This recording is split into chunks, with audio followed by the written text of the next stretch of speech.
My name is Mitchell Rawlings, and 3 years ago my ex-wife Bethany took everything from me. Our $22 million Texas ranch, my trucking company, even my German Shepherd Duke. The divorce papers were still warm from the printer when she sent me that text. "You'll never recover from this, Mitch. You were always too soft for the real world."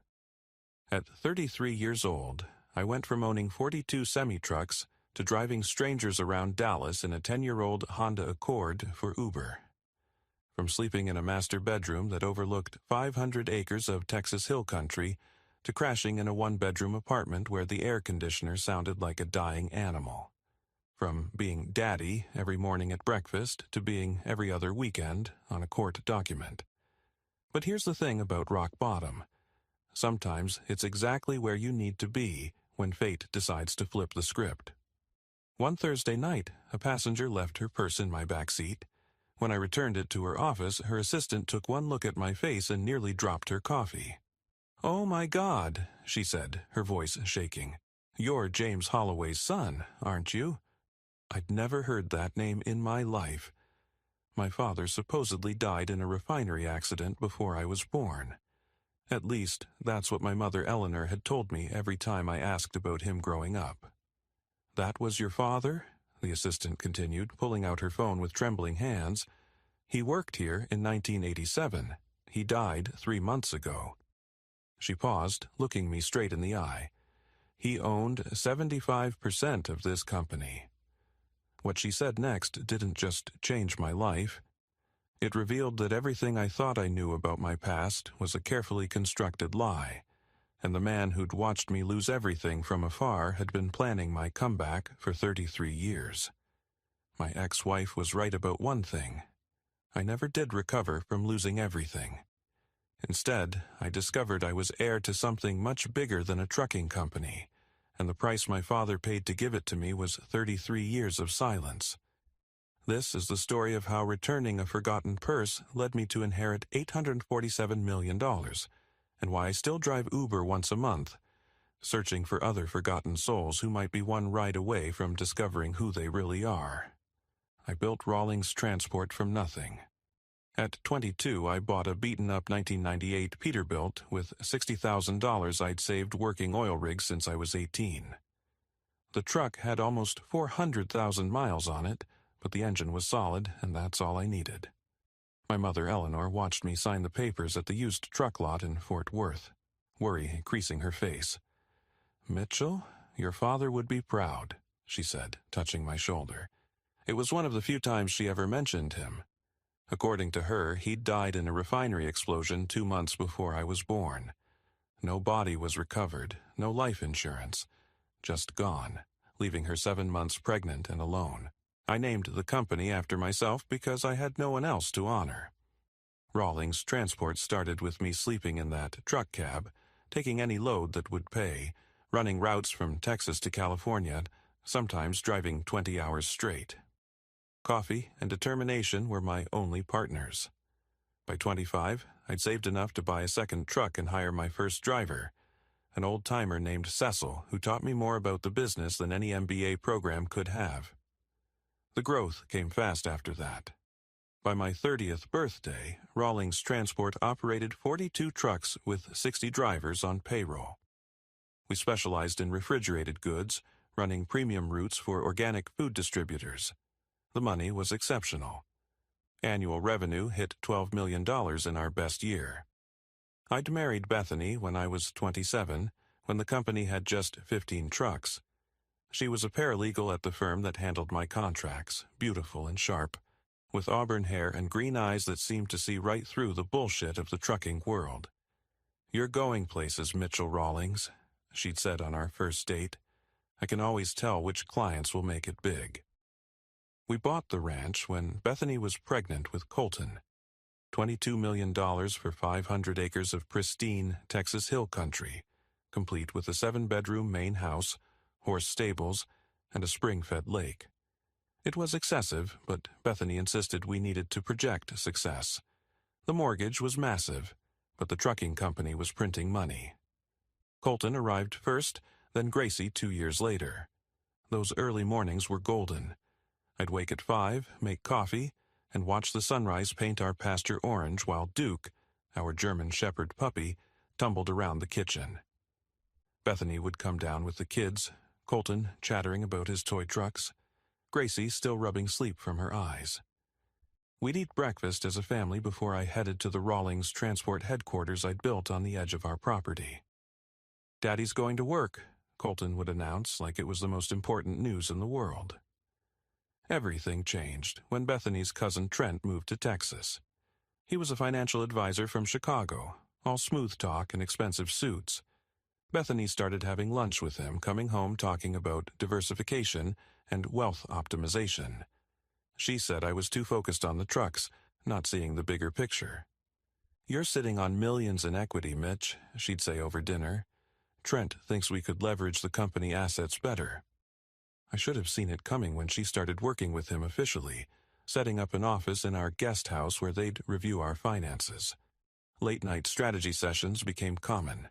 She'd come to bed talking about how other trucking company owners were selling out to private equity, making fortunes overnight.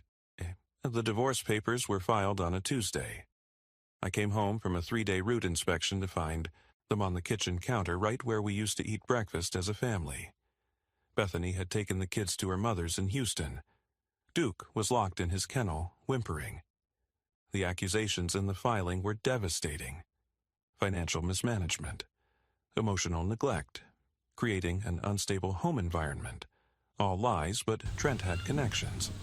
His fraternity brother from SMU, Judge Harlan Pike, was assigned our case. My lawyer, a decent man named Robertson, looked defeated from day one. "Pike and your wife's advisor golf together every Sunday," Robertson told me quietly. "I'll do my best, but you need to prepare yourself." The trial was a massacre.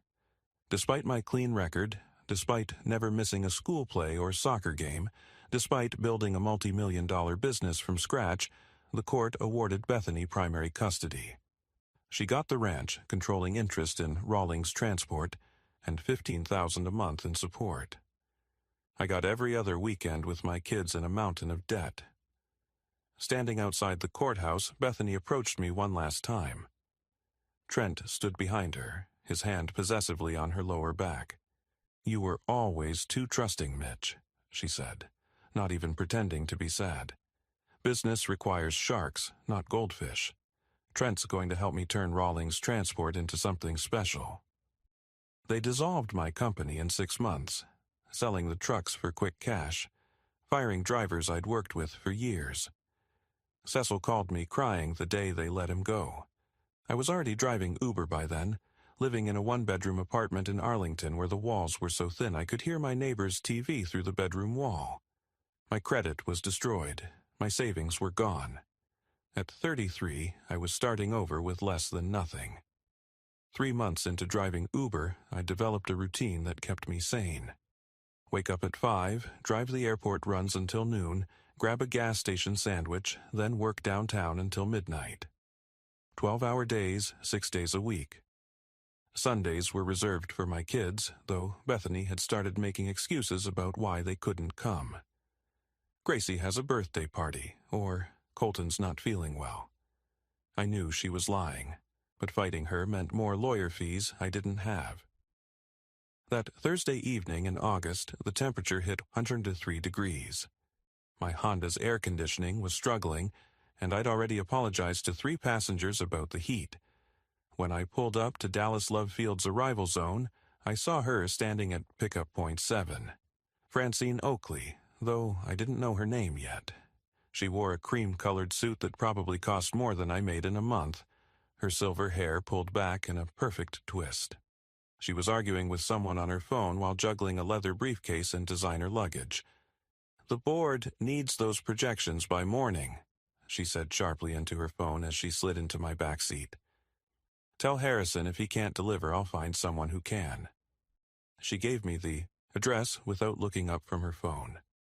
Ridgemont Industries, downtown. Take Mockingbird to Central, not the tollway. I knew Ridgemont Industries. Everyone in Dallas did. They owned half the commercial real estate in the city, plus manufacturing plants across Texas. The building itself was a 50-story glass tower that reflected the sunset like a pillar of fire. During the 35-minute drive, she never stopped talking, rattling off numbers and deadline demands that made my old trucking logistics seem simple by comparison.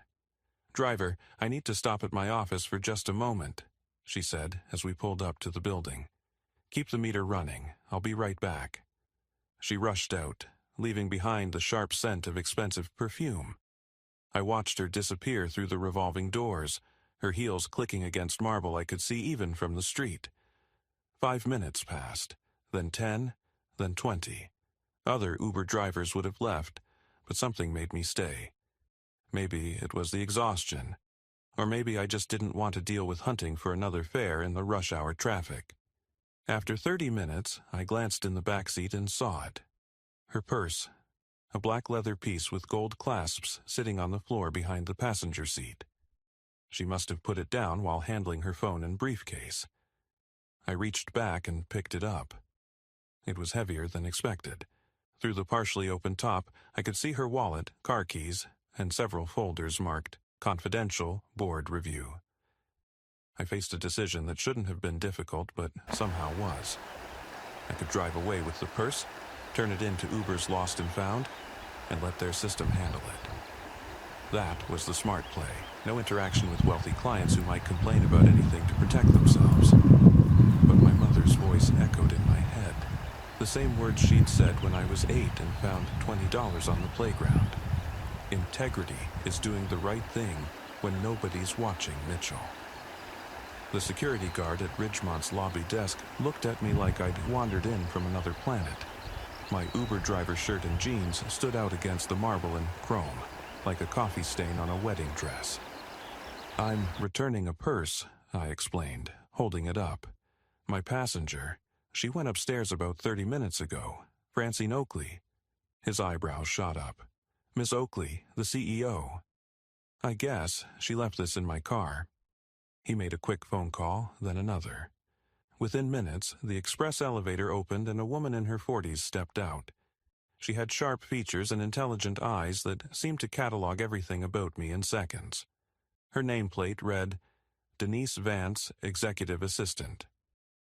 "You have Miss Oakley's purse?" she asked, reaching for it. "Yeah, she left it in my Uber."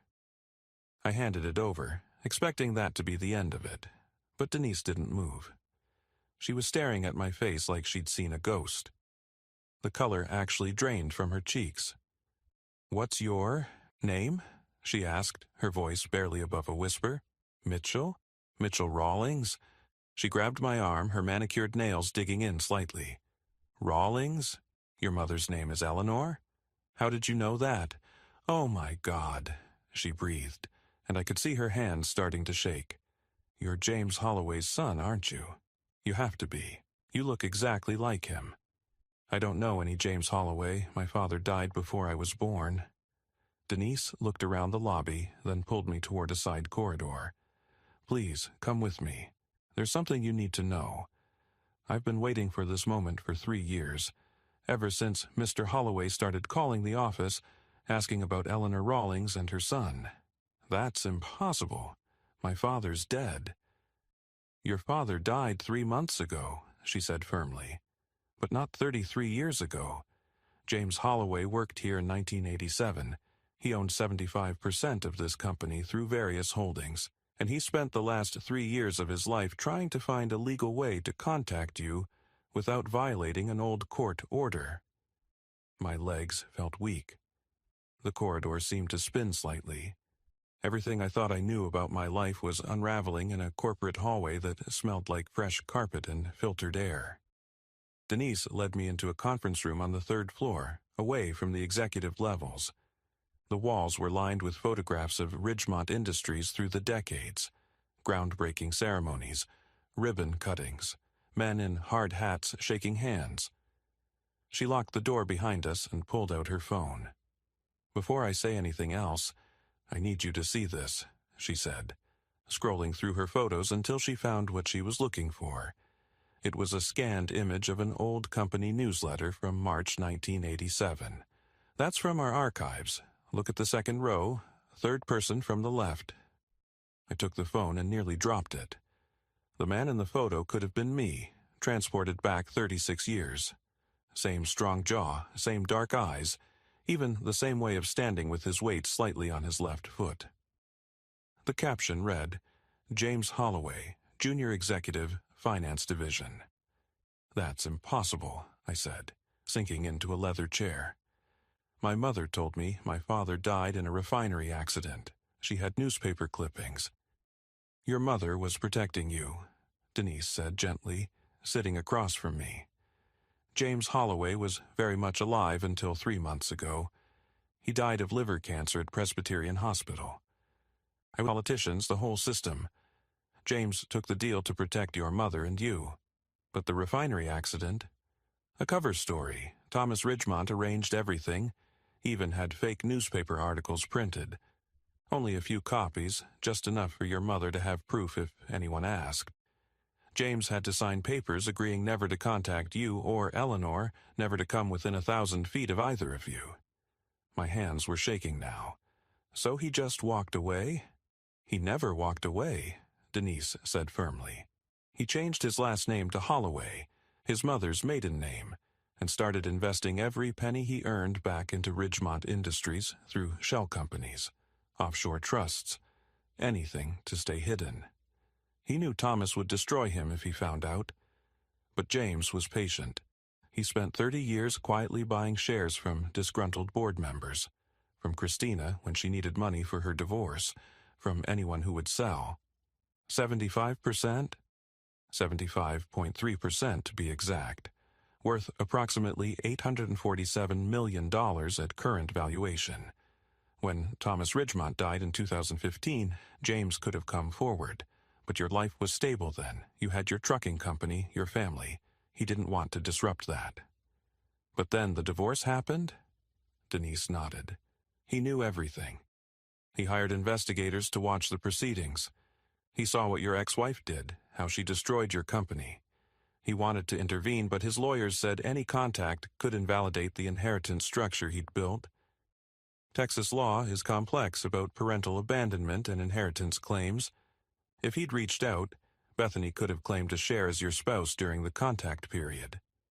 I stood up, pacing to the window. Below, Dallas traffic crawled through the evening heat. 3 months ago, while I was driving strangers to the airport, my father was dying 15 miles away, holding shares worth nearly $1 billion that he couldn't give me. There's more, Denise said. Your father left very specific instructions with Northbridge Legal. They're the most powerful estate law firm in Texas. Carlton, Northbridge himself has been waiting for you to surface. James knew that eventually fate would bring you here. He had profiles on every executive at Ridgemont, knew their routines. He calculated that someone would eventually end up in your Uber. That's insane. That's love, Denise corrected. A father's love that had to find a way around impossible obstacles. He couldn't contact you directly, but he could make sure that when the universe finally connected you to your inheritance, everything would be in place. She pulled out a business card. Carlton Northbridge, call him tonight. Tomorrow morning at the latest. There's a board meeting in 3 weeks, and as the majority shareholder, you need to be there. I don't know anything about running a corporation. You built a trucking company from 1 truck to 42. You know business. Besides, Francine Oakley is a good CEO. Your father trusted her to run things. You don't have to fire anyone or change anything. But you do have to claim what's yours. I took the card, feeling its weight. What about my mother? Did she know he was alive? That's a conversation for her to have with you. But James sent money every month through an anonymous trust. How do you think she afforded your college when she was working as a grocery store clerk? Everything clicked into place. The mysterious scholarship that covered my tuition at Texas A&M. My mother's insistence that I never investigate where it came from. Her tears every time I asked about my father, which I'd assumed were from grief but now realized were from carrying this secret. Denise, why are you telling me all this?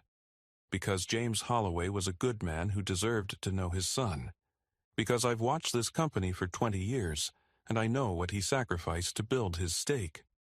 And because Francine Oakley needs to know that the majority shareholder isn't some faceless investment fund anymore. It's you. James Holloway's son has come home. The offices of Northbridge Legal occupied the entire 40th floor of Republic Tower, all dark wood and leather that whispered old money and older secrets. I'd barely slept after calling Carlton Northbridge at 10 the previous night. His assistant had scheduled me for 8 the next morning, and when I arrived, Carlton himself was waiting in the lobby. "Mitchell Rawlings," he said, extending his hand. He was 70 if he was a day, with silver hair and eyes that had seen every possible permutation of human greed and generosity. "I've been expecting you for 3 years. Your father said you'd find your way here eventually. He had tremendous faith in fate." The conference room he led me to had floor-to-ceiling windows overlooking Dallas. On the polished table sat 5 bankers' boxes and a single white envelope with my name written in shaky handwriting. "Read the letter first," Carlton said quietly. James insisted. I opened it with trembling hands. "Mitchell, my son, by the time you read this, I'll be gone, and you'll know the truth. I've watched you from a distance your entire life. I was there, sitting in the back row, when you graduated from high school. I was across the street when you married Bethany, wishing I could warn you, but knowing you had to make your own mistakes. I watched you build Rawlings Transport with the same determination I used to build my stake in Ridgemont. Your mother was the love of my life. Leaving you both was the hardest thing I ever did, but Thomas Ridgemont would have destroyed you both if I'd stayed. He had photos manufactured, documents forged, witnesses ready to say I'd embezzled funds. My choice was simple: disappear and let you live, or stay and watch him ruin you to punish me. I turned my exile into purpose. Every share I bought was for you.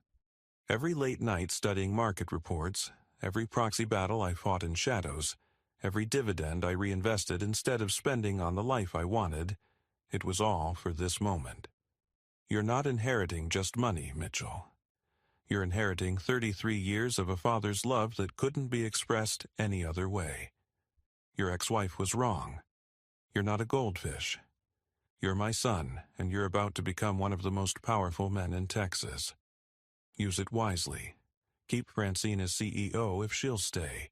She's brilliant and honest. Don't let the money change who you are. You were a good man when you had nothing, when you built something from nothing, and when you lost everything. That's the man I'm proud to call my son. One more thing. Duke didn't run away. I had someone I trust pick him up the night before your custody hearing. Check Denise Vance's backyard, your father, James. Carlton gave me a moment to compose myself, then opened the first box. The documentation is extensive, but here's what matters. You own 75.3% of Ridgemont Industries through various entities that are now consolidated under your name. Current market valuation is $847 million. There's also a personal estate in Vail worth $12 million, a collection of classic cars in storage worth $3 million, and liquid assets of approximately $15 million. This can't be real. It's very real, and there's something else you need to know. Your ex-wife's attorney, Trent Morrison, contacted us yesterday. News travels fast in certain circles. He's suggesting a reconciliation might be in everyone's best interest. I actually laughed.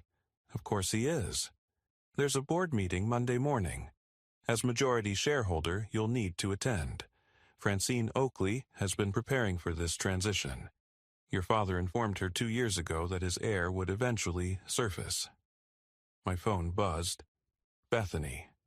I let it go to voicemail, but she immediately called again. Then came the text. Mitchell, we need to talk. I heard about your father. Trent says we should discuss the children's future financial security. Please call me back. Mr. Northbridge, I said, putting my phone away. I want to petition for full custody of my children, today if possible. Carlton smiled, the first real emotion he'd shown. James predicted you'd say that. We've already prepared the filing. Judge Pike won't be handling it, by the way. He recused himself yesterday when we filed a judicial review motion regarding your original divorce proceedings. Seems there were some irregularities in how assets were valued and divided. How did you know to file that? Your father had investigators documenting everything. Every lunch between Trent and Judge Pike, every forged financial document, every hidden asset your ex-wife claimed didn't exist. We were just waiting for you to claim your inheritance so we'd have standing to act. Monday morning came fast. I stood in the elevator of Ridgemont Industries wearing my only suit, the one I'd worn to court during my divorce. But this time, Denise Vance was beside me and she was smiling. Your father would be so proud, she said as the elevator climbed. The boardroom was intimidating, all chrome and glass with a table that could seat 30. Francine Oakley sat at the head, but every eye in the room turned to me when I entered. She stood immediately, walking over to shake my hand. "Ladies and gentlemen," she announced to the room, "I'd like to introduce Mitchell Holloway, our new majority shareholder." "It's Rawlings," I said clearly, my voice carrying across the silent room. "Mitchell Rawlings. I built my own name before I knew his. I'll honor both, but I won't erase what I earned on my own." Francine smiled. "Of course, Mr. Rawlings. We've prepared a presentation on the company's current status, unless you'd prefer to address the board first." I thought about all the nights driving Uber, all the passengers who treated me like I was invisible, all the times Bethany had called me weak. Just one thing. My father built his stake in this company over 33 years.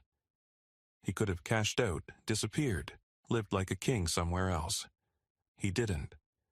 That tells me he believed in what Ridgemont Industries could be. Miss Oakley, you've been running this company well. I see no reason for that to change. I'm not here to fire anyone or transform everything. I'm here to be a good steward of what my father built and to make sure this company continues to thrive. The room exhaled collectively. Francine's relief was visible. "Thank you, Mr. Rawlings. Your father said you'd be pragmatic." "He did?" "He called me monthly for the last 2 years, talking about you. He was very proud of how you handled losing everything. He said any fool can succeed with advantages, but only a real man can fail with grace and keep driving forward." 6 months later, I stood on the porch of our new ranch, watching Colton teach Gracie how to throw a football in the same spiral I'd taught him years ago. Duke raced between them, barking at the ball, his German Shepherd energy fully restored after spending those dark months in Denise Vance's backyard. She'd taken care of him like he was her own, knowing someday she'd return him to his real family. The custody hearing had been swift. Without Judge Pike's protection, Bethany's case crumbled. The new judge, Harriet Chen, reviewed the financial documents Carlton Northbridge submitted, including proof that Bethany and Trent had hidden assets while claiming poverty during our divorce. They'd stashed nearly $3 million from the trucking company's liquidation and offshore accounts. The forensic accountants found it all. Full custody to Mr. Rawlings, Judge Chen had ruled. "And, Mrs. Rawlings, you should consider yourself fortunate that Mr. Rawlings isn't pursuing criminal fraud charges." Bethany kept the original ranch, but it was mortgaged to the hilt from her and Trent's spending sprees. Last I heard, they were trying to sell it, but the market had shifted. Trent's financial advisor license was under investigation by state regulators. Turns out he'd been running similar schemes on 3 other divorced women, promising them wealth management while draining their settlements. I bought a smaller ranch, just 50 acres outside of Weatherford. It was perfect for us. Close enough to Dallas for my work with Ridgemont Industries, far enough away to raise kids with room to breathe. The house was modest, 4 bedrooms instead of 7, but it had something the mansion never did: peace. My mother, Eleanor, finally told me the complete truth over Sunday dinner at the new house.